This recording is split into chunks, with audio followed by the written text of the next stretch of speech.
feedback on my. I might have to turn off the. Okay, I can't hear you. Now, yeah, it was you went off and then you came back. Can you hear me now? Yes. All right, so I'm getting an echo on myself. Let me see. I might have to take that. Not too bad.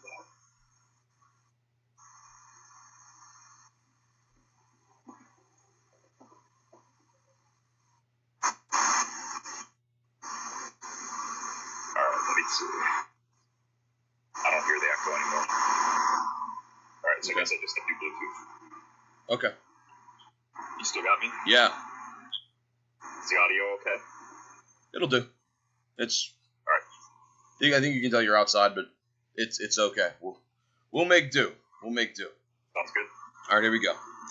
So, ladies and gentlemen, here I want to welcome to our classroom via wireless internet technology, a gentleman I've known for, I think, going on about 10, 15 years now. I would say that we met online because we're both fans of the University of Michigan football team, as you can see there. And his name is Dave Peabody. You can call him Mr. Peabody.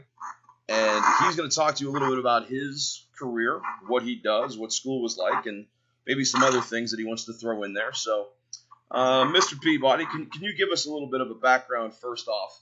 You know, what type of legal career are you in? What exactly do you do? What do you deal with? What's a day in your life like? Sure. So, first I guess I'll apologize for any audio issues sitting outside.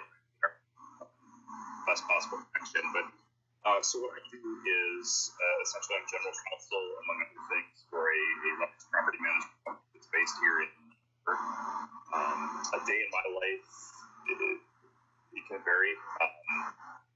Primarily my focus is going to be on employment law, housing discrimination, civil rights issues, but also contracts, basic tools, general liability, slip and falls, actually anything that can potentially happen in civil litigation. Okay. Which is what I do. Can you explain a little bit of what civil litigation is for somebody who might not understand those terms? Yeah, basically not criminal law. So I do nothing with feedback here. I do nothing with criminal law at all. But civil law is everything other than that. So anything that's essentially punishable by some sort of a monetary determination rather than imprisonment. Okay. Why'd you want to go into this career? What made you take this path? Sure. So I think back maybe 20, 25 years ago, when I was in school, I had an interest in law. When I was in elementary school, we had a mock trial. I was defense counsel, and it was fun. I was fun to compete for an 8 or 9-year-old. But when I went to college, I originally was going to go into sports management. So I wanted to be the general manager for Pats. So my undergrad degree was actually in sports management. And I studied at the School of Kinesiology here at the University of Michigan. And while I was there, my junior year, I took a sports law class. The professor was a gentleman named Tom Lloyd. He had a law degree from Notre Dame. Great guy, super interesting class. And one of the things that he excelled at was meeting students after hours. And he had great connections with all the students and primarily giving us advice on career opportunities. And he actually suggested to me that I might want to consider going into law.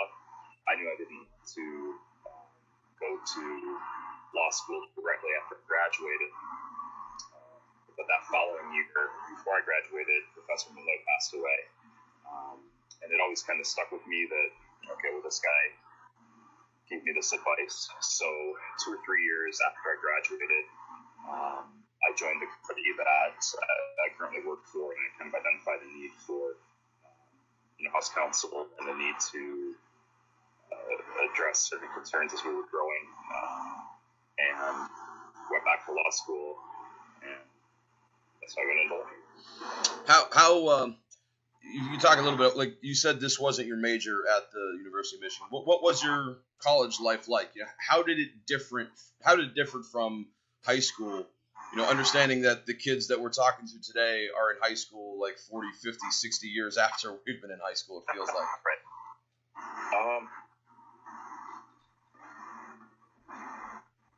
It was, I went from a big high school to a big public university. My college experience was pretty similar to high school in the sense that but what was cool was that I was able to focus on studies that were interesting. So I took on all business courses, I took on all management courses. There's not many opportunities for undergraduates to study law, but I did what I could there. So Michigan had a diverse program that really helped me identify what I was interested in doing as far as day to day. I feel like I was the same student in undergrad as I was in high school, but there was much of a difference. So then, what would you say law school was like? Was law school more difficult, or? Law school was different. Yeah, so law school was a lot of reading, and you really had to be prepared,